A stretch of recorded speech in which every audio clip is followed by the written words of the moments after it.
Hi everybody, welcome along to our continuing video series during the COVID crisis.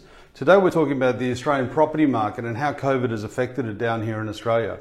Now we're in about week 3 or 4 of the COVID crisis, depending on which state you are in Australia. And bear in mind the governments around the world have said this is a 6-month program. So we're still in the early phases, but we're starting to see some good results in Australia, thankfully. Now we're hoping we don't go into a second surge, but we'll see if that can now calm things out.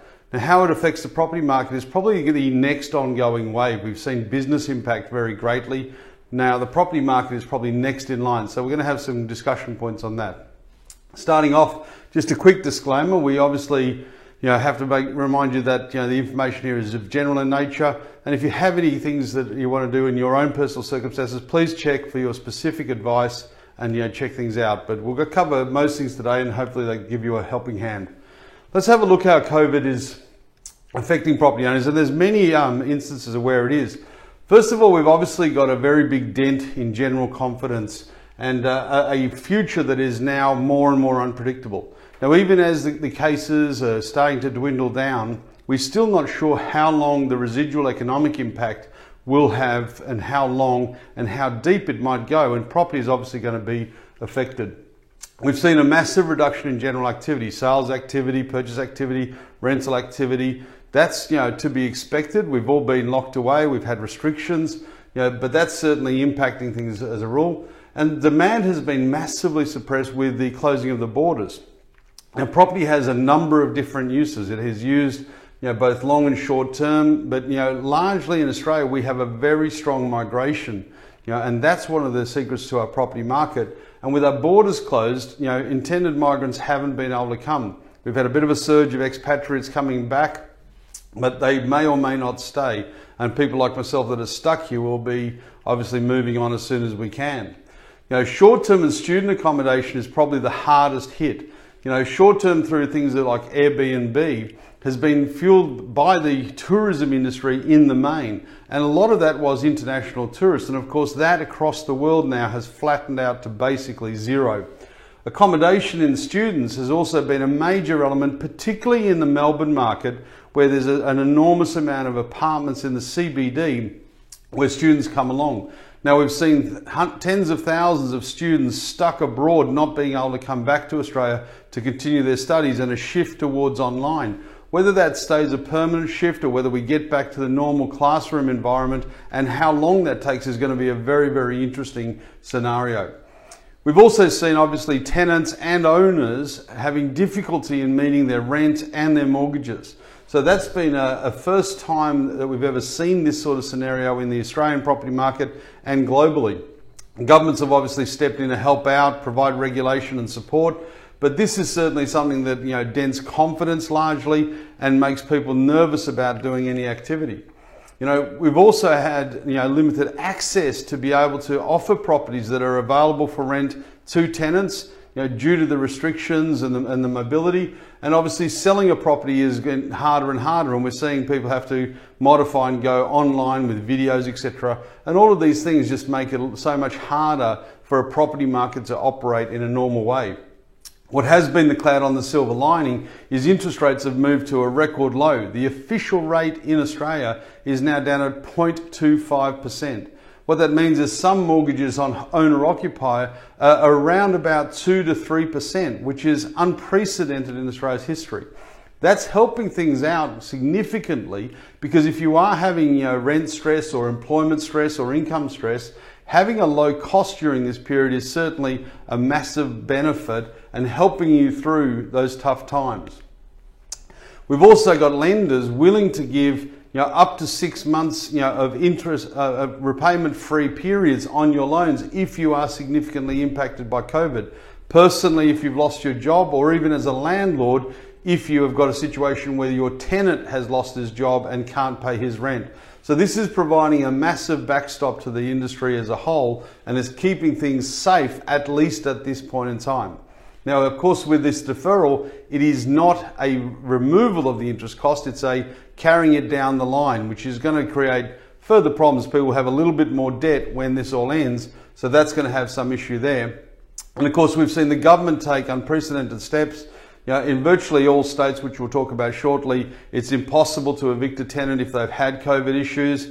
They've come in and provided a little bit of rental support. They organise the deferral with the banks, and of course they're helping out with the policy in regards to rates. So the government has moved in the market to protect it, initially at this stage anyways, and may need to have some more intervention as we progress through the coming months. To give you a quick recap on what's available as a property owner, throughout the entire country, we're seeing the fact that rents can be delayed and postponed, just like our mortgage repayments. Now, the governments have not said that anyone is entitled to not pay rent. It's very, very clear that they're saying it's only a deferral. They're also very, very clear to say that it is only if you are genuinely impacted by COVID. That is, you have COVID, you've lost your job by COVID, or your business income and savings have been affected significantly by COVID. So you can't just opt in as a tenant or a landlord and say, oh, I've heard that I can get my rent reduced, I've heard that I can defer my payments. You will not be entitled to any of these benefits unless you have been directly impacted by COVID. Now, you've also got a situation where you cannot evict any tenant that is having difficulty with their rent as a result of a COVID loss of income. But what the governments are all recommending Australia-wide is that you sit down with your tenant and you negotiate terms. Now, this is both for residential and commercial. They're suggesting that you might want to consider a rent-free period, a waiver, or a deferral of rent due. Now, that is all by negotiation. If you cannot reach agreement, the government is offering around the country at state government levels the ability to arbitrate and assist with that discussion, but they're trying to let the market handle this in the main by themselves, tenant to landlord together. You can still terminate a lease and evict a tenant if it's not a COVID-related case. So for example, if you just have a tenant being mischievous and does not have any impact of COVID but is exploiting it to not pay you rent, that can still be evicted during this time if he can't prove that he has had COVID problems. But the mutual agreement is largely trusting the market, both sides of the fence, to find a common ground and work together. In terms of the lending, I mentioned that we've got the 6-month deferrals. Again, just a formal application to your bank, proof that you've been affected, and that will be done. Interest will still be charged. It will just be accrued onto your balance and pushed down the line. Most state governments are offering land tax assistance, and land tax has become a greater and greater cost throughout Australia for landlords. And most of the state governments are now offering a 25% reduction in your land tax if your tenant has been affected by COVID issues. Now, bear in mind, land tax is not payable in Australia if it is your primary residence. So you would not be paying land tax on your family home, so it would not apply there. But if you have an investment property, commercial or residential, that someone is renting off you, you would be paying land tax. In Victoria, there's a 25% discount and you can defer the rest of the 75% until March 21. In New South Wales, they're doing a waiver plus a deferral. So that's a pretty good thing, a 3-month waiver and a 3-month deferral. In WA, 25% relief, but only on commercial properties. So that's not available at this stage to residential. And in Queensland, they put a 3-month waiver and a 3-month deferral as well. But all of these land tax savings must be passed on to your tenant as rent reduction. That's another precondition that they put on there. So don't be thinking that you as a landlord could exploit this, get some savings without passing it on. It's got to be passed to the tenant through a reduced rent program. In the state governments, they've now also provided some rent support. In Victoria, New South WA and Queensland, it's up to $2,000. And again, if a tenant receives this rent support, there's a precondition that it must be paid to the landlord. So, if you do reduce your rent, and you get the rent subsidy, you must pass that on in full to your landlord. New South Wales has not yet come up with a scheme of their own, but watch this space. That may be likely in the not distant future. Again, I can't stress enough the importance that these rules will only apply if you have direct COVID implications, i.e. you have COVID, you lost your job due to COVID, or your income has suffered significantly because of COVID. And there's varying qualification rules in all the states, which we will happily help you out with on an individual basis. If we look at one of the key elements that's going to be affected greatly as a result of COVID, it's natural supply and demand. Now, we've been looking after the Australian landlords for 25 years. We look after over 10,000 tax returns for property owners across Australia. So this is something close to our heart. And I've always said for the last 25 years that the key to Australia's success as a property market has been our population growth. That's improving the demand through new population. And you can see here our population growth has been quite good over the years, going back to September 05 where it peaked at over 2%, but it's been sitting at about 1.6% for the last few years. Now, half of this is generally migration, half of it is net births. So what we're going to see, I think, in the next little while is this is going to be greatly impacted by COVID. What we will probably see, because of the borders being closed, is that anyone who did not get back to Australia or migrate prior to March is going to have trouble getting into the country. There's very limited flights, there's very limited strict rules, and you have to go into isolation. It's difficult to move furnishings and all these sorts of things. So I think we're going to have a temporary reduction in the population growth as migrants in particular find it very difficult to upsell and move. In the same way, they're going to have difficulty exiting their past country, where they may be wanting to sell assets at reduced values and they'll be reluctant to do so. So they may push off the arrival of Australia to some extent, and that coupled with border enforcement is going to mean that I think we'll move down in the short term where our population growth is. Then I think we're going to have a kick up where it's going to accelerate faster, and largely because of the fact that you'll have the pent-up demand from those that didn't arrive, waiting on the border for it to open and come in. And then you're going to have a lot of people say, wow, what a major thing this was in the world. And if we've got to go through something like this again, I might as well go and enjoy myself in a country as lovely as Australia than be working my tail off in some place that is purely just an employment-driven destination. So I think you're going to find a lot of expatriates review their decision to be overseas and come back to be with family when this has been an extreme wake-up call. And I think you're also going to find a lot of people that have been considering going to other countries, like the US or Europe, may look at Australia as a much better alternative because of the way that we have handled this crisis as well. Australia is looking at this stage to end up being the COVID champions of the world. It could be the biggest Western economy that has had the least amount of deaths, and that is going to be a significant draw card for people choosing where they intend to relocate their life in the future. At the same time, we've recently been having an uptake in building approvals. So supply side was on the uplift. It had dropped off a bit for a little while there as markets rebalanced, but it had been on the rise. Now, interestingly, in the construction market, it's one of the only industries that did not stop during COVID-19 at all. In fact, it was benefited greatly in some of the capital cities, where building in a capital city is often troublesome because of traffic issues and pedestrians and all these sorts of things going on around you that are a nuisance for construction companies. They found it unbelievably beneficial because they had easy access. They didn't have any pedestrians to deal with. The traffic was gone, the whole lot. So we've seen a continuation of construction, but where it could be problematic is that we've had a reduction in demand. So if all of this stock comes on in the next little while, it could be problematic because usually as we build, more people arrive in Australia. For the first time in a long time, as we build and complete, there may not be the arrivals in the short term. That doesn't mean they won't be there once the relaxation of the rules, but in the short term, and it looks to me that short term could be anywhere leading to October, November, December of 2020, and free travel not returning till 2021, it could be that we have a little bit of oversupply in the market.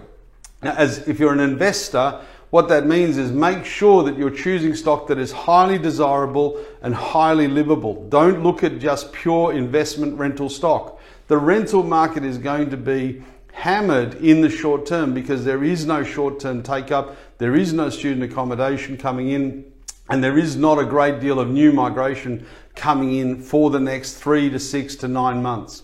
So you need to bear that in mind and make sure you're in a high demand, high desire area. If we look at the long-term markets, this is just going back all the way to 2005, and you see the Australian market's been fairly consistent. You know, it does have dips, it always will, because where you have rise, you have to have dips, but the trend has always been up in all markets. So I don't consider this to be, you know, any variant in the future. I do think you're going to find obviously a dip off here as we've got difficulties in selling, difficulties in being confident, difficulties in understanding what's going to happen and how long this will go. That's naturally going to flatten the market. Now there's people out there predicting a 10, 20, 30% fall. I'm not convinced that'll happen, and I think the main reason for that is interest rates. You know, in the moment, if someone is thinking about selling their property and someone offers them a 5, 10, 15% discount as a opportunistic mercy deal, I don't think they'll take it because interest rates are sitting at about 3%. So most people will sensibly say, well, I might as well pay an extra 3% interest, potentially covered by my rent if it's an investment property, or if it's my home, I'd have to pay rent or interest somewhere else anyways. So they might as well pay an extra 3% interest for 12 months and see what happens in 12 months rather than take a 5, 10, 15% instant deduction on their value because someone is being opportunistic and market confidence is not strong. And I think when we see the borders reopen, the amount of activity that will start to occur as the pent-up demand from migrants come in and they start, you know, coming on catch-up, and the expatriates that are reassessed and either require for future occupation or require for immediate occupation if they've recalibrated their life will be significant. So expect a short-term pause, small reduction for those that are needing to sell, but most people I think will hold their property because interest rates are so cheap. Had that not been the case, I think loads of people would have jumped ship, taken whatever they could get out of fear and panic. But I think we should be okay in the short term, and we should see a bit of a bounce as we get a stimulation of activity in the not distant future. Going into it, you know, if you have a look at the markets overall, Australia for the last quarter leading up to December 2019 was really doing well in the property markets. Australia-wide average up 4%, Sydney up 5.7, 3.7 in Melbourne, 1.3 in Brisbane, and Perth, which has been very sluggish for the last little while, even it went up 2% in the December quarter. Now, of course, we've now got COVID going on, which is going to stop this momentum in its tracks, and like I say, likely contract it, flatten it through suppressed activity. But I'm not sure we're going to see overreaching reductions. And you see, when we look at the long-term averages, particularly over the last 10, 15 years, the market's been fairly stable and strong throughout Australia. There's only really Darwin, which was having a tear away and then just naturally cooled off, and Perth, which has been sluggish, you know, during a repositioning. Everywhere else has been consistent and growing, especially if you look in the higher demand areas of genuine owner-occupier, you know, livable stock. That's been outperforming the average, yet there's been an abundance of investment stock that has underperformed that has brought these averages down. So I think we're going to still see consistency moving forward. I don't think we're going to have too much instability. Moving on, if we look at what might happen in the near future, it's really, really confusing. One of the reasons it is purely because we've never been through this set of circumstances. You know, a global pandemic, you know, across every single country on every part of the planet, you know, it's unprecedented. You know, so we're in uncharted waters. In terms of things to look at is obviously how much fear and opportunism will be in the marketplace versus the need to sell. As I just mentioned, I think people won't need to sell as much as they have in past, you know, situations because interest rates are so cheap. I think there'll be a definite willingness to keep and not take, you know, the fear-driven discount pricing of opportunists coming through. But there will be an abundance of people that are seeking opportunities. So there could be quite a competitive market for people looking for bargains, but being a little bit disappointed and have to meet the seller, because the seller, I think, is going to hold firm in most cases. The interest rate is that key, and as long as that stays down where it is now, and the likelihood is that's going to be there for at least 6 to 12 to potentially 18 months at or about these levels. It can't literally go any lower because the Reserve Bank is at 0.25% official rate. They've only got one more step, and that is to zero, and I'm not sure that they're willing to do that. But this is going to be the key decider as to how confident people are to go forward.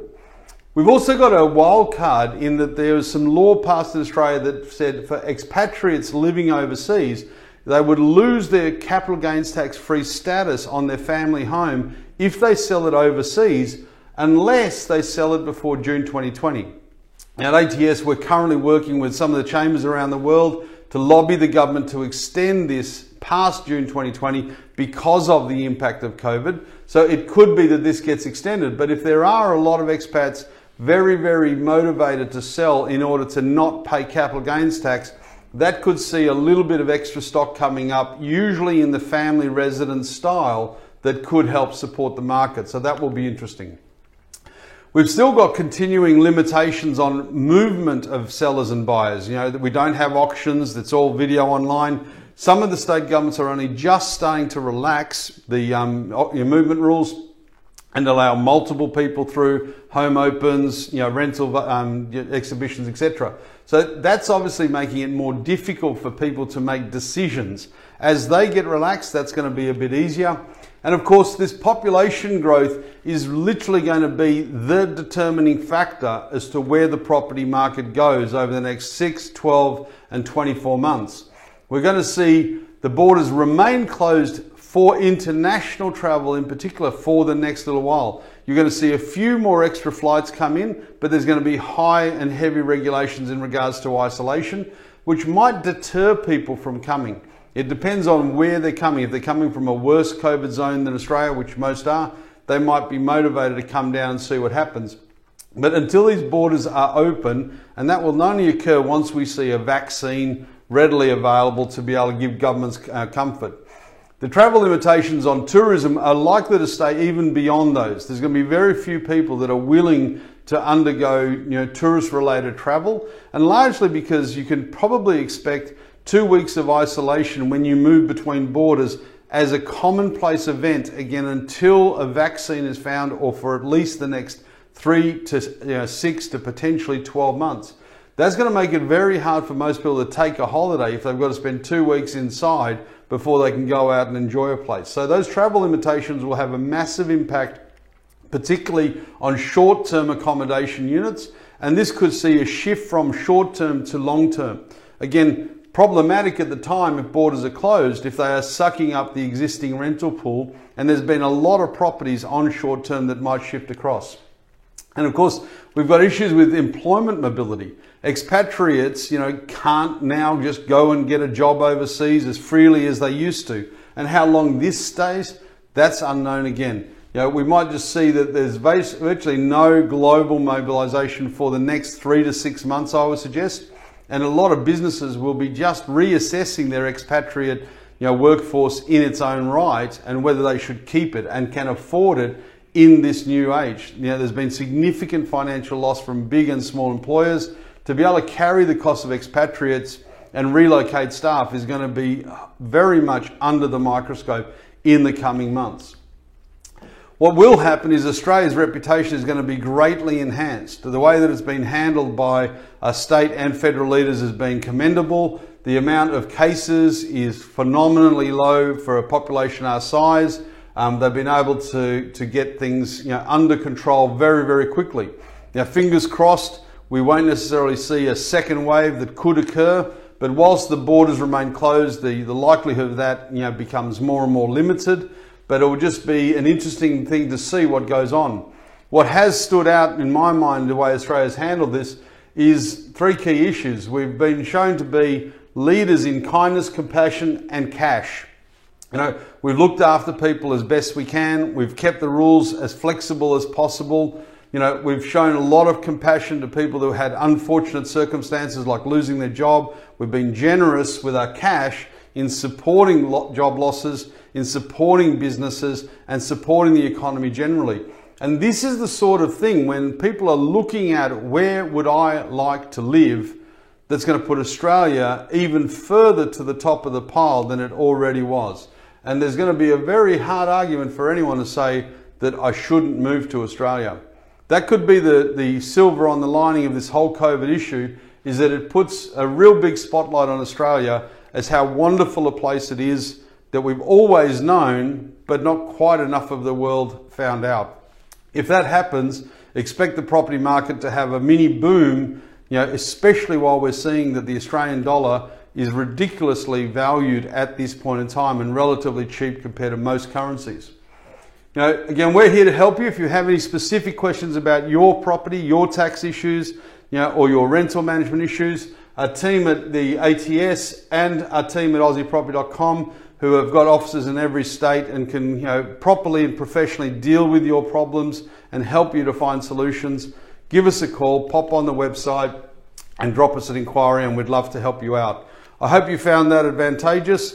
Hopefully we're starting to see a bit of light at the end of the tunnel and things are starting to slowly normalize wherever you might be, but it's been an incredible journey. It's still not over. 3 or 4 months of still isolation, and then the recovery and the rebuild begins, and that itself is going to be a tremendous challenge.